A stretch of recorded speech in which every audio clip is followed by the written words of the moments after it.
ভোর রাতে হঠাৎ ঘুম ভাঙল। বুঝতে পারলাম ভোর 4টা বাজে। আমার মেয়ে রিয়া বলেছিল তাকে 5টার মধ্যে জিম ক্লাসে যেতে হবে।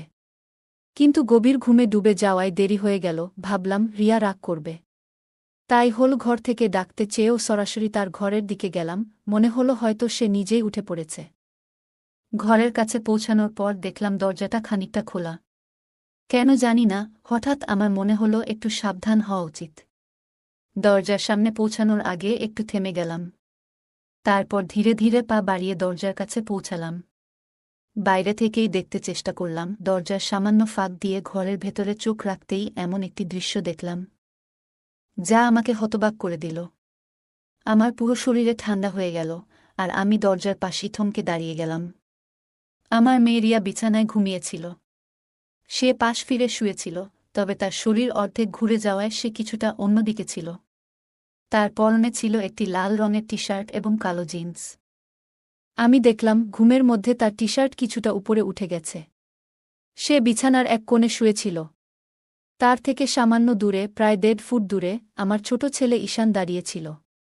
ঈশান এতটাই কাছে দাঁড়িয়েছিল যে সে রিয়াকে পুরো দৃষ্টিতে পর্যবেক্ষণ করছিল, কিন্তু সে শুধু তাকিয়েই ছিল না, যেন কিছু করার চেষ্টা করছিল। আমি ভেতরে কী ঘটছে তা দেখে বিস্ময়ে জমে গেলাম। এই মুহূর্তে আমার মনে হলো, হে ঈশ্বর, এখন কি করব? এই ছেলেটি এত সাহস পেয়েছে যে আমার উপস্থিতিতেও রিয়ার ঘরে ঢোকার সাহস দেখাচ্ছে। আমার মনের মধ্যে আতঙ্ক কাজ করছিল। ঈশান, যে আমার 19 বছরের ছেলে, সে কেন রিয়া, যে তার 24 বছরের বড় বোন, তার প্রতি এমন আচরণ করছে? তার সাহস যেন দিনে দিনে বেড়েই চলেছে। এই পরিস্থিতি দেখে আমার মনে ভয় ঢুকে গেল, এমন কিছু যেন না ঘটে যা তাদের দুজনের জীবনকে নষ্ট করে দিতে পারে। আমি কখনোই ভাবিনি যে ঈশান এমন কিছু করতে পারে। তবে এখন সে বড় হচ্ছে, আর তার আচরণ আমাকে চিন্তিত করে তুলছিল। আমি আগে কখনো ঈশানের এমন আচরণের দিকে তেমন মনোযোগ দিইনি। তবে সময়ের সঙ্গে সঙ্গে লক্ষ্য করলাম সে যেন রিয়ার প্রতি একটু বেশি মনোযোগী হয়ে উঠেছে। রিয়া ছিল তার থেকে 5 বছরের বড়। তার নিজের একটা ভিন্ন জীবন ছিল, কলেজ, বন্ধুবান্ধবের আলাদা এক জগৎ। তার সেই জগৎ ঈশানের থেকে একেবারেই আলাদা। তারা একসঙ্গে বেশিরভাগ সময় বাড়িতে থাকত, কিংবা আমাদের পুরো পরিবার একসঙ্গে কোথাও গেলে যেমনটা সাধারণ ভাইবোনেরা করে, তারাও একসঙ্গে মজা করত, একে অপরকে ঠাট্টা করত কিংবা ছোট ছোট দুষ্টুমি করত। রিয়া সবসময় তার সঙ্গে খুব স্বাভাবিক ও নির্ভীক আচরণ করত। সম্ভবত রিয়ার এই নির্ভীক আচরণই ঈশানের মনে তার প্রতি এক অদ্ভুত আকর্ষণ তৈরি করেছিল। ধীরে ধীরে ঈশান রিয়ার আরও কাছাকাছি যাওয়ার চেষ্টা করতে শুরু করল। তবে রিয়া ছিল তার নিজের জগতে মগ্ন। তার এই ব্যস্ততার কারণে সে কখনো বুঝতেই পারেনি যে ঈশান তাকে একটু অন্যভাবে দেখছে। ঈশান প্রায় রিয়ার দিকে তাকিয়ে থাকত, বিশেষ করে যখন সে মনোযোগ দিয়ে কিছু করত বা নিচু হয়ে কোনো কাজ করত। ঈশানের দৃষ্টি এমন ছিল যেন সে সেই মুহূর্তগুলো গভীরভাবে উপভোগ করছে। মজার ছলে মাঝে মাঝে সে রিয়ার কাছে আসার চেষ্টা করত এবং আলাপের ছলে একটু বেশি ঘনিষ্ঠ হয়ে পড়ত। তবে কিছু সময়ে ঈশানের আচরণ সীমার বাইরে চলে যেত। সে এমন কিছু করত যা রিয়াকে অস্বস্তিতে ফেলে দিত। প্রথমে বিষয়টি রিয়ার নজরে আসেনি, কিন্তু ধীরে ধীরে তার আচরণে কিছু অস্বাভাবিকতা ধরা পড়ে। রিয়া বিষয়টি বুঝতে পারার পর এ নিয়ে ভাবতে শুরু করে এবং তার পরবর্তী পদক্ষেপ নিয়ে সিদ্ধান্ত নেয়। প্রত্যেকবার এমন কিছু ঘটলে আমি নিজেকে খুব অপরাধী মনে করতাম। আমার নিজের সন্তান, আমার ছেলেই আমার মেয়ের প্রতি এমন আচরণ করছে, এটা খুবই লজ্জাজনক ছিল। আমার পক্ষে এটা সহ্য করা কঠিন হয়ে পড়েছিল। তবে ঈশানকে পুরোপুরি দোষারোপ করার আগেও আমার মনে দয়া জন্মাত। এই আধুনিক যুগে যেখানে টিভি, সিনেমা, ইন্টারনেট এবং মোবাইল ফোনের অতিরিক্ত প্রভাব রয়েছে, সেখানে এই ধরনের আচরণ না হওয়াটা কিভাবে সম্ভব? আমাদের সন্তানদের মনে এগুলোর প্রভাব পড়বে, এটাই স্বাভাবিক। তবে যা সবচেয়ে কষ্টদায়ক ছিল তা হল আমি এই ঘটনা দেখেও কিছুই করতে পারছিলাম না। নিজের সন্তানদের জন্য আমার অসহায়ত্ব আমাকে ভেতরে ভেতরে ধ্বংস করে দিচ্ছিল। আমি কখনো কল্পনাও করিনি যে ঈশান এমন কিছু করতে পারে। আমার স্বামী রাজেশ দিনরাত পরিশ্রম করেন আমাদের সন্তানদের একটি সুন্দর এবং সুখী জীবন দেওয়ার জন্য।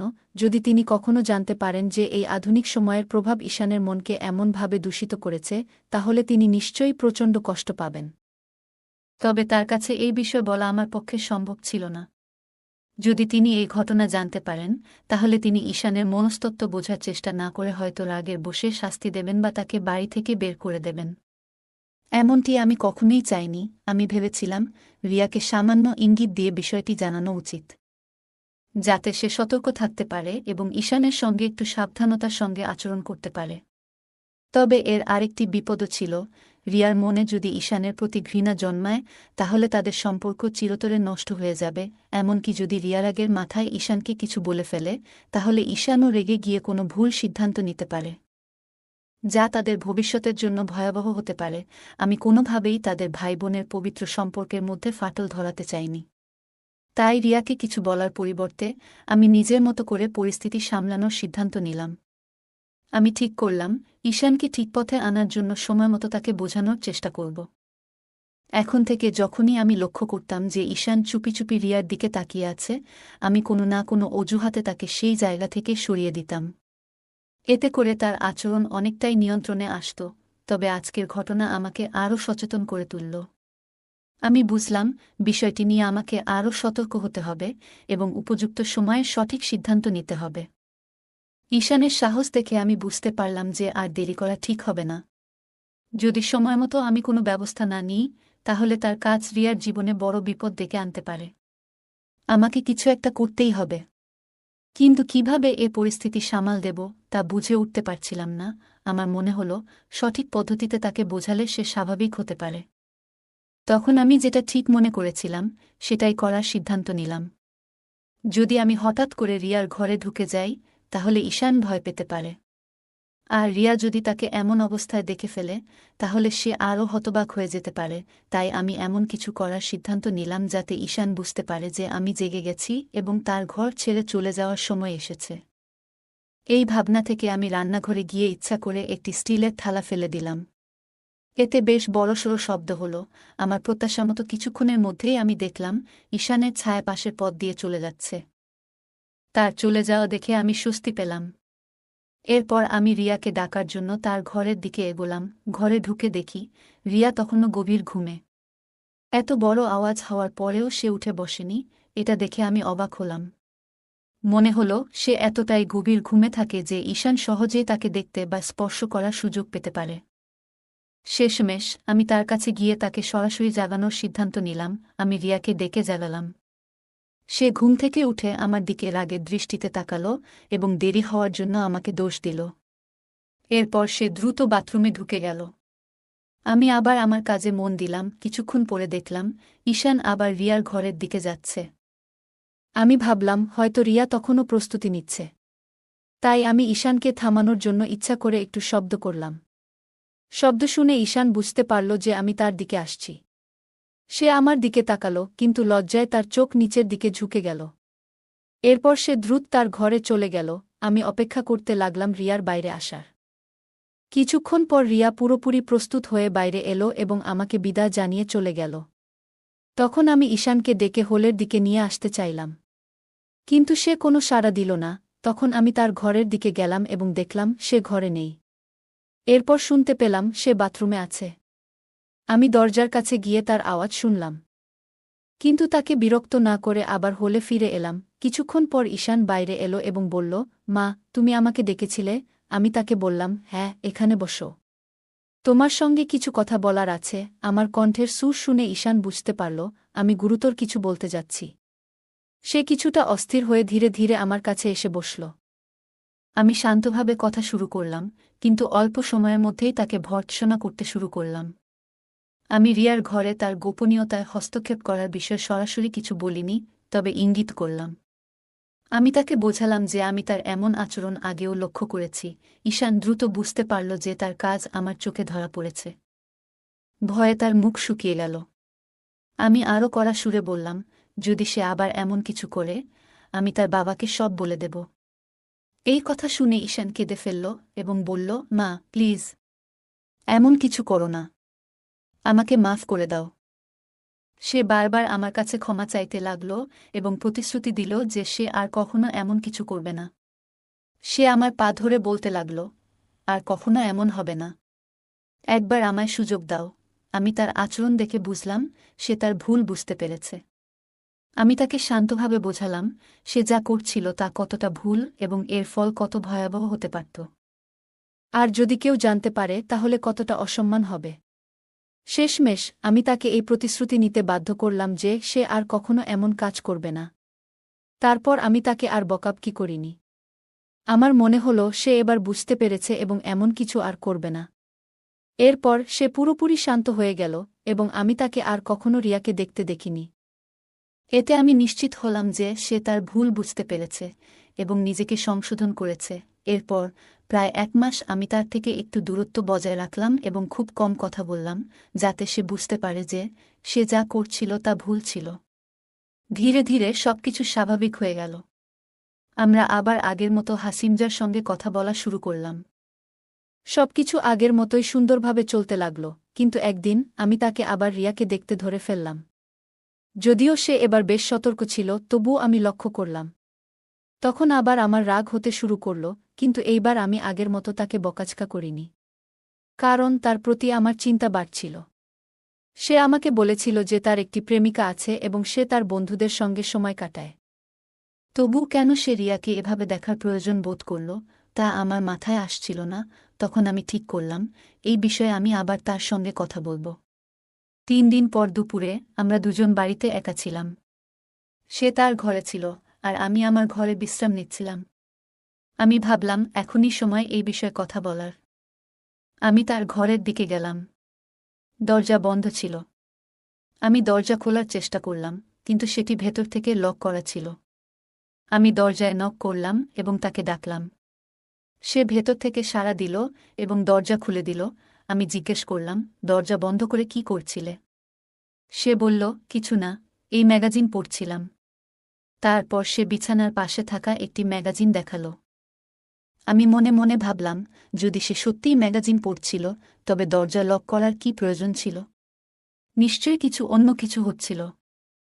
কিন্তু এইবার আমি শান্ত থাকতে চাইলাম এবং তাকে বোঝানোর সিদ্ধান্ত নিলাম আমি রিয়াকে নিয়ে কথা বলার জন্যই এসেছিলাম, তাই অন্য কিছু না বলেই আমি তার বিছানার পাশে গিয়ে জিজ্ঞেস করলাম, কোনো ম্যাগাজিন পড়ছ?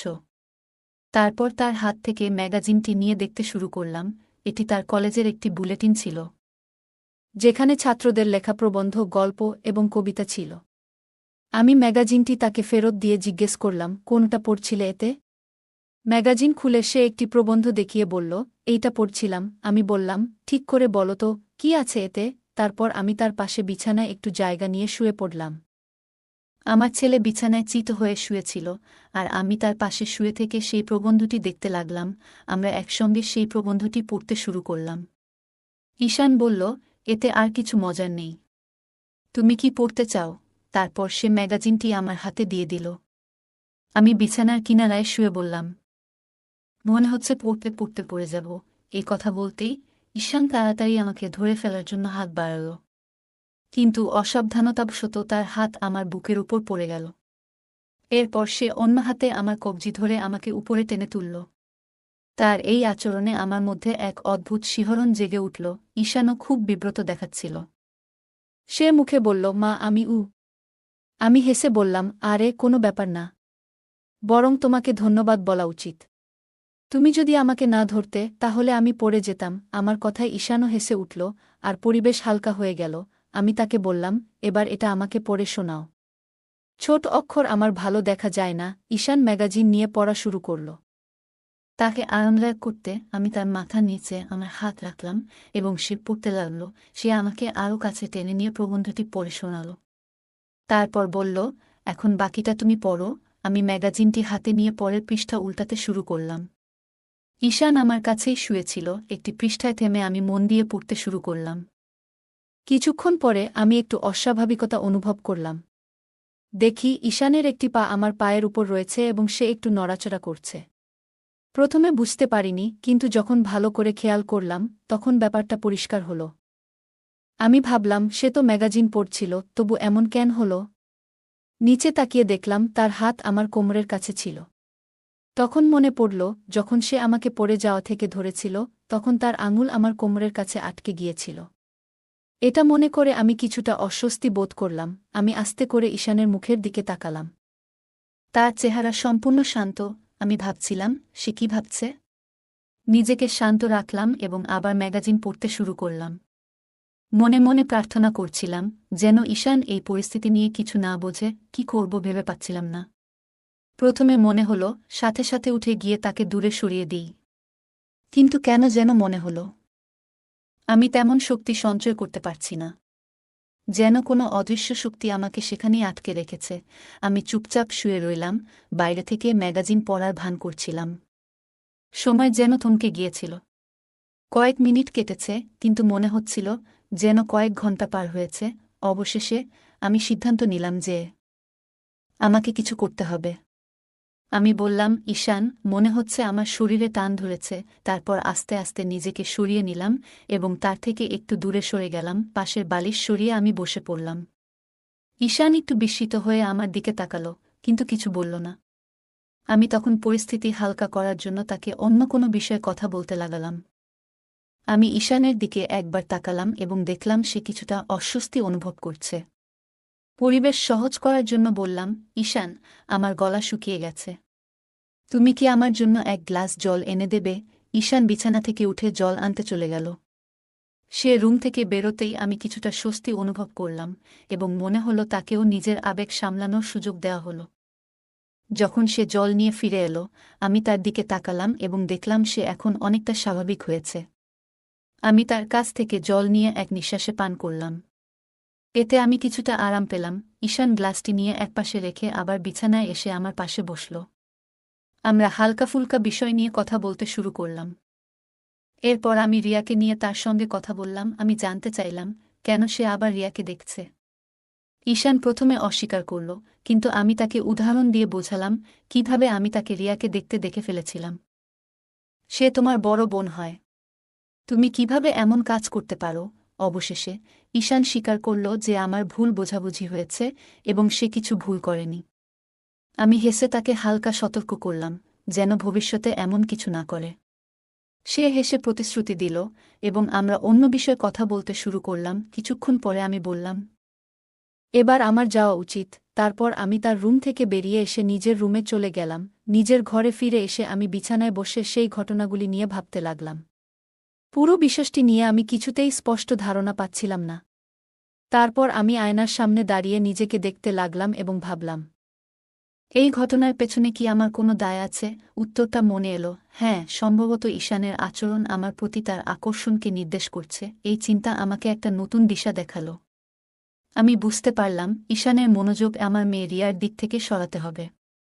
কিভাবে এটা সম্ভব তা নিয়ে ভাবতে ভাবতে আমার মনে এক অদ্ভুত উত্তেজনা জাগল। তখন নিজেকে শান্ত করার চেষ্টা করলাম এবং কখন ঘুমিয়ে পড়লাম টেরই পেলাম না। পরের দিন থেকে আমি নতুন উদ্যমে নিজের যত্ন নিতে শুরু করলাম। প্রথমেই নিজের সৌন্দর্য এবং স্বাস্থ্যকে গুরুত্ব দিলাম। আমি একটা কঠোর ডায়েট শুরু করলাম, যেখানে ভাজাপোড়া এবং মশলাদার খাবার একেবারেই কমিয়ে দিলাম। বাড়িতেই ট্রেডমিল, সাইক্লিং এবং যোগব্যায়াম করতে লাগলাম। 1 মাসের মধ্যেই আমার এই প্রচেষ্টার ফলাফল দেখতে পেলাম। আমি আগের তুলনায় অনেকটা স্লিম হয়ে গেলাম। নিজেকে আয়নায় দেখে মনে হচ্ছিল আমি অনেকটা আত্মবিশ্বাস ফিরে পেয়েছি। এবার আমি আগের মতো ঢিলেঢালা পোশাক পরা বন্ধ করলাম এবং ফিটিংয়ের পোশাক পরা শুরু করলাম। অনেক দিন পর আমি আবার আমার প্রিয় বেনারসি শাড়ি পরতে শুরু করলাম। এই পরিবর্তন আমাকে প্রচণ্ড আনন্দ দিয়েছিল। 2 সন্তানের মা হওয়ার পর সংসারের দায়িত্বে আমি নিজের দিকে খেয়াল রাখা ভুলেই গিয়েছিলাম। কিন্তু এখন আমি নিজের জন্য সময় বের করতে শুরু করলাম। হালকা মেকআপ এবং লিপস্টিক লাগানোও শুরু করলাম। আমাদের বাড়ির কাছেই একটা পার্লার ছিল, যেখানে মাঝে মাঝে যেতে শুরু করলাম। আমার এক বান্ধবী একটি বিউটি পার্লার চালায়। অনেক দিন ধরে সে আমাকে সেখানে যাওয়ার জন্য বলছিল, কিন্তু আমি সবসময় এড়িয়ে যেতাম। তবে এবার আমি তার কথায় সাড়া দিলাম এবং তার পার্লারে গিয়ে ফেসিয়াল ও ব্লিচিং করাতে শুরু করলাম। এরপর চুল ছোট করে কাটিয়ে রং করালাম এবং একটি নতুন হেয়ারস্টাইল তৈরি করলাম। এই পরিবর্তন আমার চেহারাকে আরও আকর্ষণীয় করে তুলল। মাত্র 1 মাসের মধ্যেই আমার পুরো চেহারা এবং ব্যক্তিত্ব বদলে গেল। আমার এই পরিবর্তন সকলের নজরে পড়ল। সবাই আমাকে বলল যে আমি আগের চেয়ে অনেক সুন্দর এবং আধুনিক দেখাচ্ছি। আমার এই নতুন রূপ বিশেষ করে আশেপাশের পুরুষদের এবং যুবকদের দৃষ্টি আকর্ষণ করতে শুরু করল। যখনই আমি বাইরে যেতাম, লোকেরা আমাকে দেখে প্রশংসা করত, আর এতে আমার ভীষণ আনন্দ হতো। বাজারে গেলে অনেকের দৃষ্টি আমার দিকে থাকত এবং আমি এটি উপভোগ করতাম। আমার এই পরিবর্তনের সবচেয়ে বড় প্রভাব পড়ল আমার ছেলে ঈশানের উপর। প্রথমে সে বলতো, মা, তুমি এখন কত আলাদা দেখাচ্ছ, কিন্তু তারপর আমি লক্ষ্য করলাম সে আমাকে সেই একই দৃষ্টিতে দেখতে শুরু করেছে যেভাবে সে রিয়াকে দেখত। বাড়িতে আমি যখনই থাকতাম তার চোখ সবসময় আমার উপরই থাকত। আমি বুঝতে পারলাম রিয়ার প্রতি তার মনোযোগ সরানোর জন্য আমাকে কিছু করতে হবে। আমি ধীরে ধীরে তার সাথে বেশি সময় কাটাতে শুরু করলাম এবং তার কাজে সাহায্য করতাম। তার দৃষ্টি আকর্ষণ করতে আমি আরও যত্ন নিতে শুরু করলাম। প্রথমে আমার নিজেরই কিছুটা অস্বস্তি লাগছিল, কিন্তু পরে মনে হলো এই সমস্যার সমাধান করতে আমাকে সাহসী হতে হবে। আমি ঈশানের মন থেকে রিয়াকে সরিয়ে নিজের জন্য জায়গা করার সিদ্ধান্ত নিলাম। এই পরিবর্তন আমার নিজের মধ্যেও আত্মবিশ্বাস বাড়িয়ে তুলল। যখনই বুঝতাম ঈশান আমাকে দেখছে তখন নিজেও মজা পেতাম।